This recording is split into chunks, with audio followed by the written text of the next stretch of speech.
Thank you so much, Rani, for the kind invitation and the kind introduction. And it is my loss for having missed out on some of these meetings, but as I said, I will be a frequent flyer or a frequent driver here.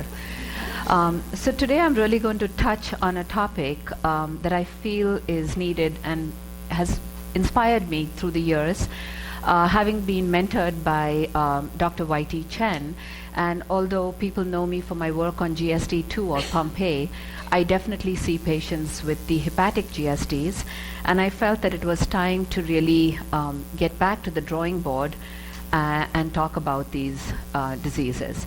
So I think for this audience, we know that the glycogen storage diseases are really because of defects either in the synthesis of glycogen or in the breakdown of glycogen or in the transport of glycogen. And the end result is either an abnormal total amount of glycogen or in the structure of glycogen or both. So both quantitative as well as qualitative defects.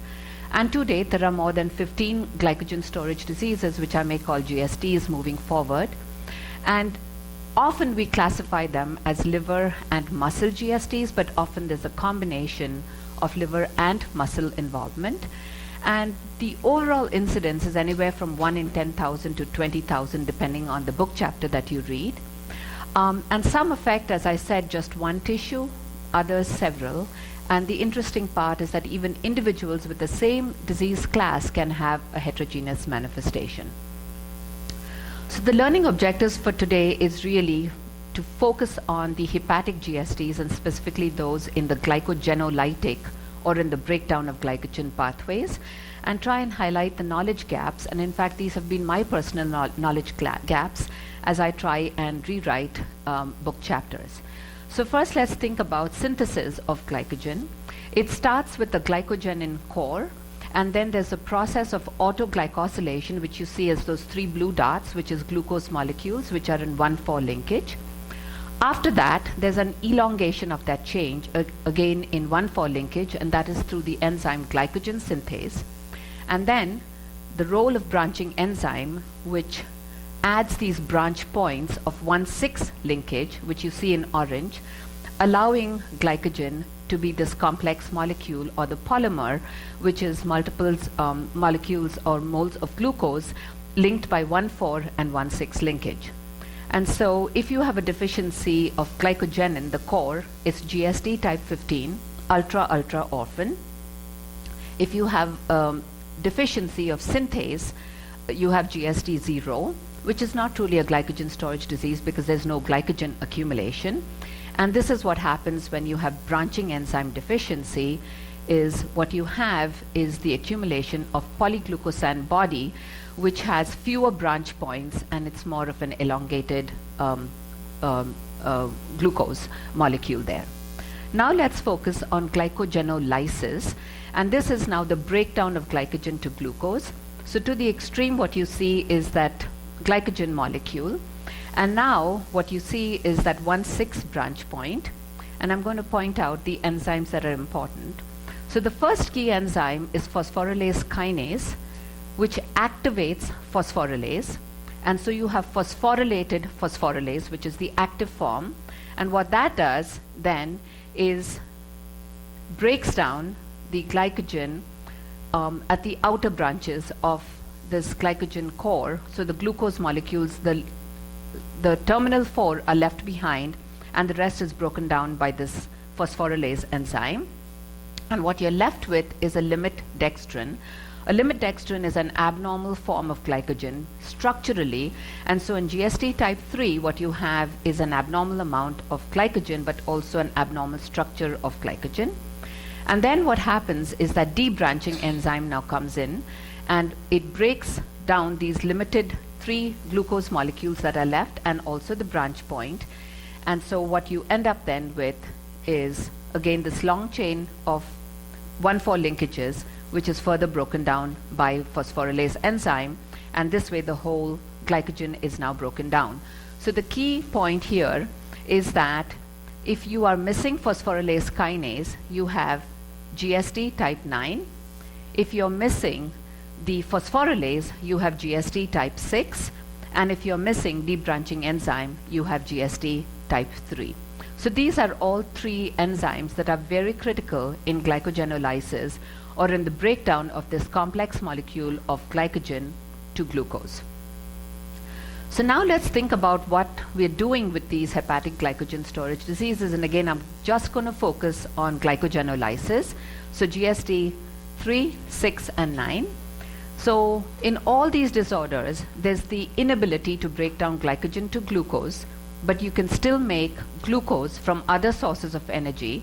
So neoglucogenesis and also anaplerotic agents like, providing fat or MCT. So that is really the mainstay of treatment for patients with disorders of glycogenolysis. And we can use Argo cornstarch or glycosade, which is now available for children 5 years of age and older. It's definitely more palatable, it's smaller in its amount, but the messaging is still the same, that you're providing a slow release form of glucose in the form of this uncooked cornstarch. And this work was actually done at Duke by Dr. Chen in our research unit on just a small number, showing that cornstarch was the superior starch as compared to rice starch and potato starch. And then we started recognizing the role of the high protein diet, and so Anjari was added to patients with these hepatic glycogen storage diseases because you didn't want to overtreat with the cornstarch. However, with all this, including a multidiscipline management approach, there's often organ transplant that's needed for these patients, liver transplant, heart transplant, and long-term complications which persist. So let's go to the next phase. How do we monitor our patients with GST? So the problem here is making glucose. And so what we've often done is we provide them with the glucometer, and they are doing constant finger stick glucoses several times in a day. It's first nature, if not second nature, for these families or these children. But I think the important message again here is that's just giving you glucose for that particular time point, and you're often missing periods of hypoglycemia or hyperglycemia, because often these patients are asymptomatic even when they are hypoglycemic. And of course, overnight, we don't know what's going on because the child is sleeping. So continuous glucose monitoring is something that has been used very commonly in patients with diabetes. And the advantage of CGM is that it's giving you a continuous readout in lifetime of what the glucose levels are. And so it could give you low glucoses as well as high glucoses, which I really want to point out. Even in our hepatic GSTs, we often have high levels of glucose because of overtreatment. And then the other important part is it's giving you a continuous profile, and so giving you trends and patterns in glucose, which gives you a complete picture of the glycemic profile. So this is what it kind of looks like. If you look, you can set your bars for the lower limits and the higher limits, but then it also tells you the period of time set in range, and it also tells you the periods of low glucose and the amount of time spent in high glucose for that particular individual, and also the average glucose for that particular day. So I think this really has changed the way in how we monitor our patients and manage our patients with glycogen storage diseases. So I think the role of CGM in hepatic GSTs started at Duke many years ago, and I'll give a lot of credit to Surekha Pendial, our wonderful metabolic dietitian. And I'll give you an example. 50-year-old Caucasian male who was diagnosed at age 4 years.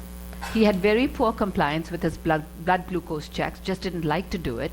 He did not like to take his cornstarch, even at bedtime. And so in those days, we didn't have the advantage of the Dexcom G6, which is now available. And so we actually lent him our CGM from Duke for 7 days. And so we asked the patient to now, give us the reports. What you can see is we set the threshold points, and he was having periods of highs and periods of lows, and it was not a good situation. So after seeing the first 3 days of what was going on, we made some dietary adjustments for him, including cornstarch, and now you can see he's already shown some improvement. He doesn't have any more lows, but we are still seeing some highs. But we were able to further fine-tune this. And so this was in the real-world setting, did not require the patient to be admitted. He was doing what he was normally doing, and we were able to capture in lifetime what he was doing in terms of monitoring. Another advance that we've made is we do need biomarkers. And so for the glycogen storage diseases, we don't really have a biomarker. So I'll go back to the structure of glycogen with the glycogen in core, which you can see in yellow, and then the 1,6 branch points, and then the 1,4 linkages here. And the idea is this glycogen normally has enzymatic degradation by certain blood enzymes like amylase and alpha glucosidase when the glycogen is broken and in circulation, and you get these limit dextrins. Of these limit dextrins, GLUC4 is the most stable and has been reported as early as 1974 in Pompe disease. So Sarah Young and many others at Duke, including Dave Millington, worked on this as a potential biomarker when we were working on treatment for Pompe disease. And what we found was it was increased in patients with Pompe, and on treatment it came down. So we recognized that this really could be a biomarker that could be used. And because glycogen is what's accumulating in our hepatic GSDs, we started to look for urine GLUC4 in our patients with hepatic glycogen storage diseases. And here's what I can show you. This is Pompe, this is GSD 3A and 3B, this is GSD 1, and these are patients with GSD 9, and this is the upper limits of normal. And so you can see that you do have an increase in urine GLUC4 in patients with hepatic GSDs as well. So you may ask me how much of cornstarch is contributing to this, and I'm going to come to where animal models really teach us a lot.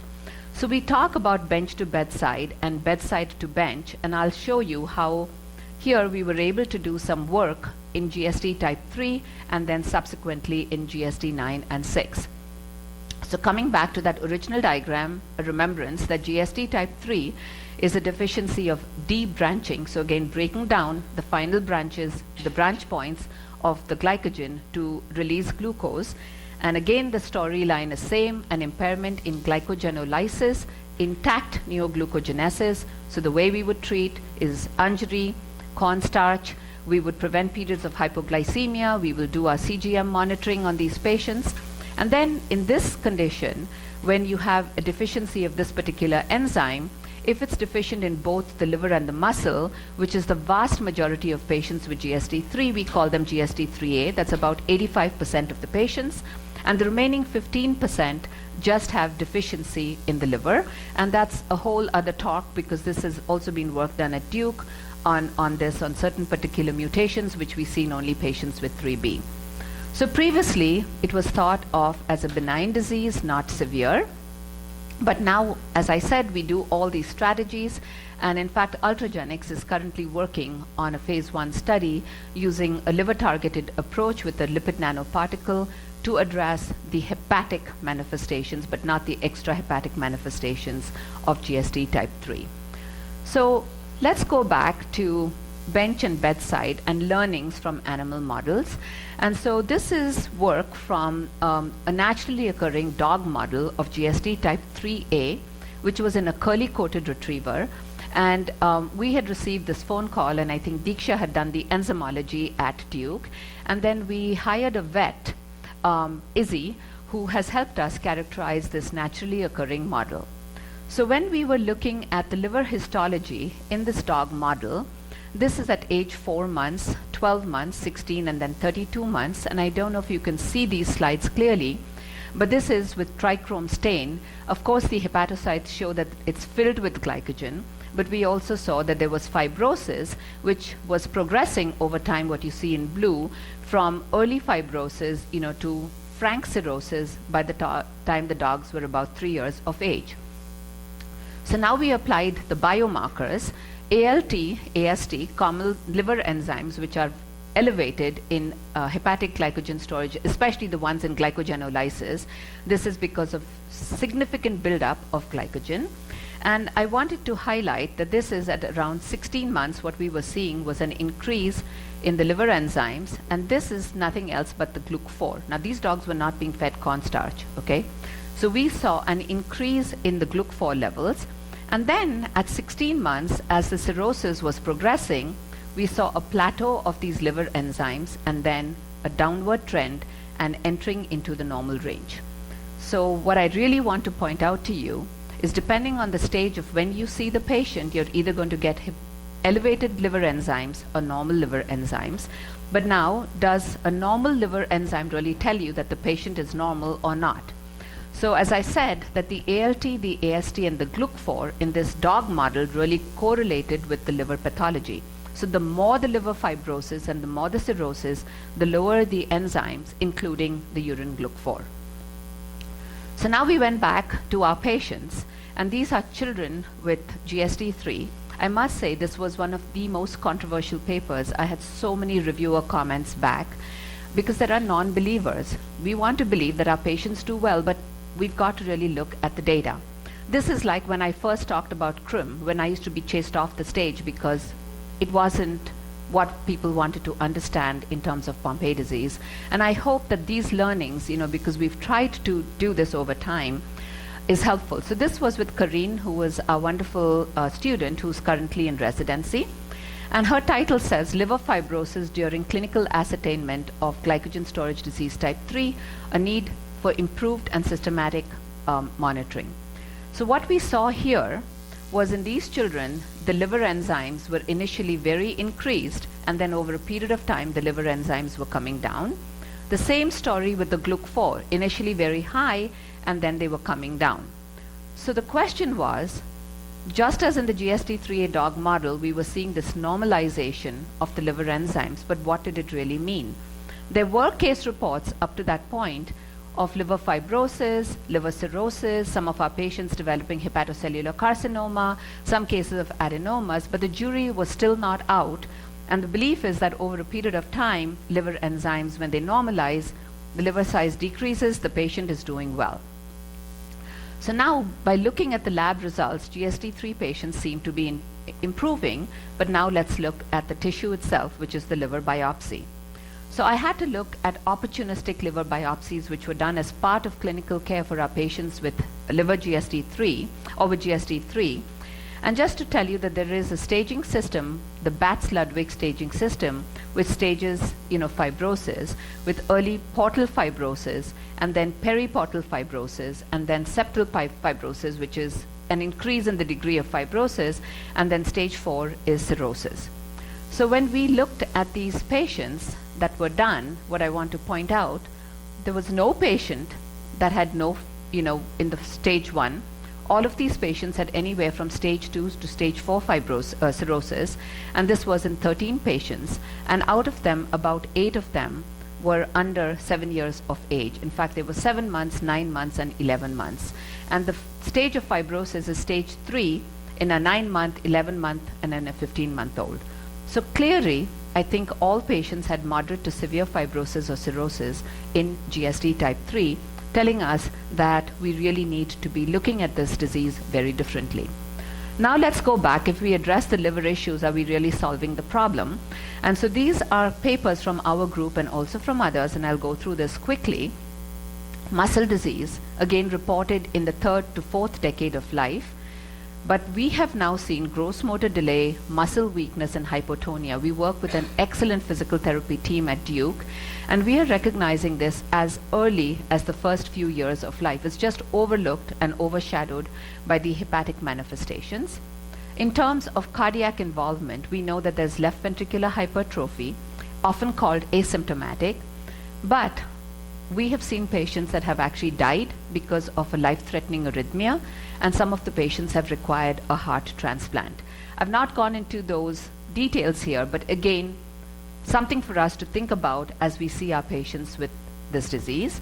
And many years ago, we had done this study of cardiac involvement and shown that it can start in childhood. This was work with Stephanie Wexler, who's now at Emory, and she was the lead author on this, where we showed that patients have an abnormal ventricular thickness in terms of Z-scores in these children with GSD3. And then we followed up with about 25 adults with GSD3 at Duke. And the median age for this, the median age at the most recent visit was 36 years, and the range was up to 67 years. So this is really the long term of these patients. Want to show you that in addition to one patient requiring a liver transplant, one requiring a combined liver and kidney transplant, The kidney transplant was because of cardiac failure, and so he received liver, heart, and kidney transplant. There were some patients who had cardiac involvement, 2 of them had a heart transplant, and then there was progressive severe myopathy with patients in wheelchairs in 8 out of these 25 adult patients. So not a benign disease, not limited to the liver, not limited to hypoglycemia. If I can leave this take-home message for GST3, I would be very pleased. Now let's go to GST type 9. If you remember, I said that phosphorylase kinase activates phosphorylase, and so the cascade begins right there. And this is actually the most common hepatic GST. It's about 25% of the cases. And this is encoded by 4 different genes. And it's a heterotetramer. And so there's alpha, beta, gamma, and delta. And depending, you have a muscle isoform and a liver isoform. For today, we'll just focus on the liver isoform. And if you have mutations in the alpha-2 subunit, it's called PHKA2. This is X-linked. If you have mutations in beta, you have liver as well as some muscle symptoms. And if you have mutations in gamma-2, you have PHKG2 or PHK gamma-2. And this is the structure of the heterotetramer, and the gamma is the catalytic site. And my graduate student, Rebecca Gibson, will be speaking more about this tomorrow. So now let's talk about type 9. Story is the same, that you treat them with cornstarch, with Anjari, with MCT. These are liver GSDs, and over time the hypoglycemia reduces, or their cornstarch needs go down. They're reported to improve with age. Some of them have required a liver transplant, but overall the thinking is that these are benign diseases. But if you go and dig into the literature, off-case reports of fibrosis, of cirrhosis, of HCC later in life across all these 3 subtypes. So we followed a sibling pair with gamma-2, with GST9 gamma-2 at Duke, and this young man is now 14 and a half years. He had come to us at age 9 months, and he had delayed growth, hypoglycemia, and hepatomegaly. He had a liver biopsy. We don't have those images available, but enzyme testing was consistent with GST9, and he was confirmed with 2 pathogenic variants. Now, this is his story, and this is where I want to show you. Liver enzymes were really elevated. This is ALT and AST 400 to 800. Over a period of time, he's now 14 and a half years, his liver enzymes have entered into the normal range. This one particular increase was because of he was ill. So during periods of infection, we do see transient changes. Repeated liver imaging has actually shown either the liver is enlarged, there's an increase in echo intensity or echogenicity of the liver, and nothing beyond that. Now, this child is in really good metabolic control. He takes protein and cornstarch 4 times a day.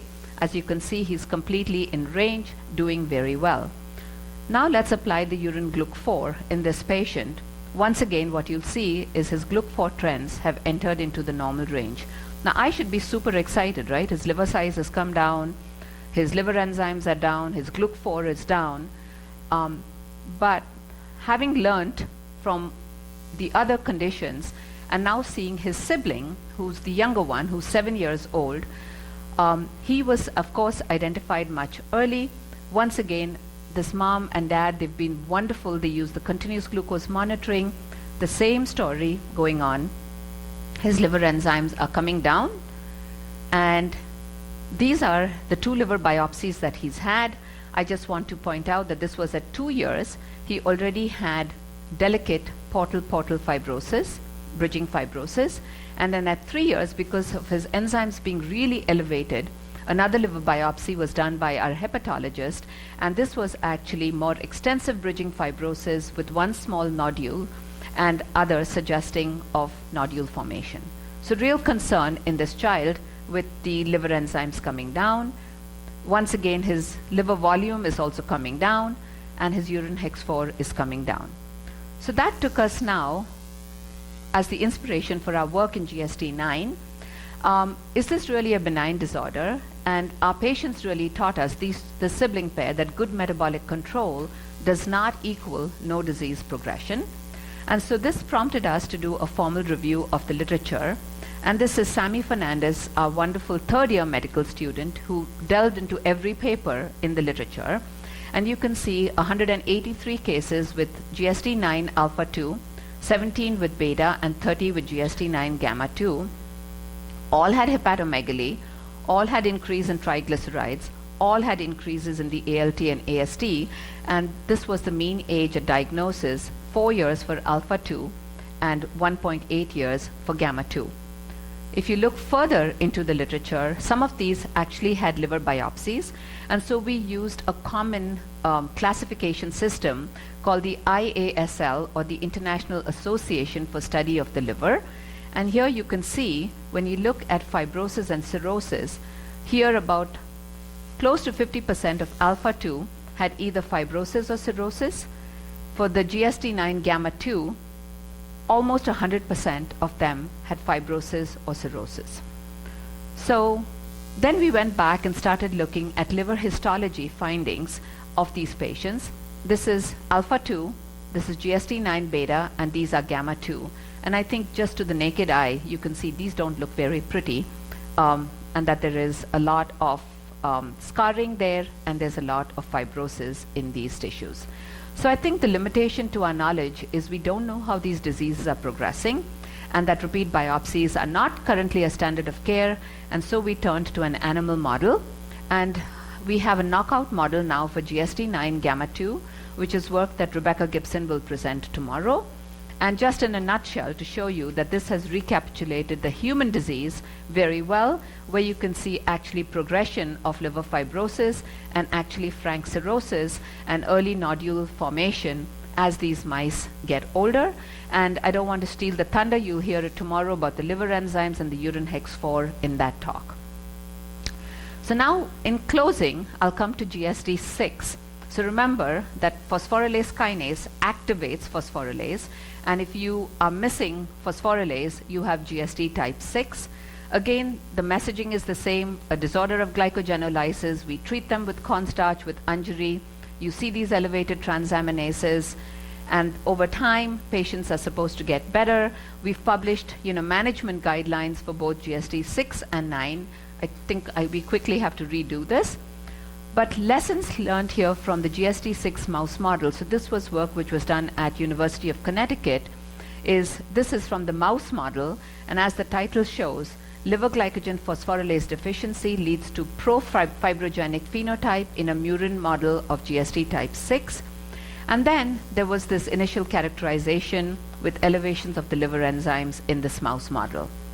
So another group did exactly what Sammy Fernandez at Duke did for GSD type 6 in terms of chart review, retrospective chart review. In fact, they were wonderful and stated that the methods were exactly what was done by the Duke group. You can see the presentation is in the first 3 years of life. Again, the messaging is the same. There's increase in liver enzymes, a fasting hypoglycemia, hepatomegaly, and then the liver biopsy. This again, clarifies that there was fibrosis noted in about 12 of these 37 patients, cirrhosis was noted in 4, and that these patients, in terms of follow-up, have had persistence of hypoglycemia, but once again, a limitation in terms of long-term data on these patients. So in closing, I just want to say that these are not benign diseases. Nutrition therapy is very essential. Long-term complications persist. We do need treatment approaches to better address these unmet needs, and potential treatment avenues could include gene, RNA therapy, small molecule therapy, but the barrier to treatment development is a lack of understanding natural history of these diseases. And I would really like to thank Becca, who's here in the audience today, who really helped with these slides, made these slides, and also Leticia and Gada, who've been working very hard on these natural history studies. And in a short period of time, we have from 13 countries, 182 patients already enrolled in these studies. And acknowledgements to my entire group in the division of medical genetics, our collaborators, and most importantly, our patients and families. Thank you.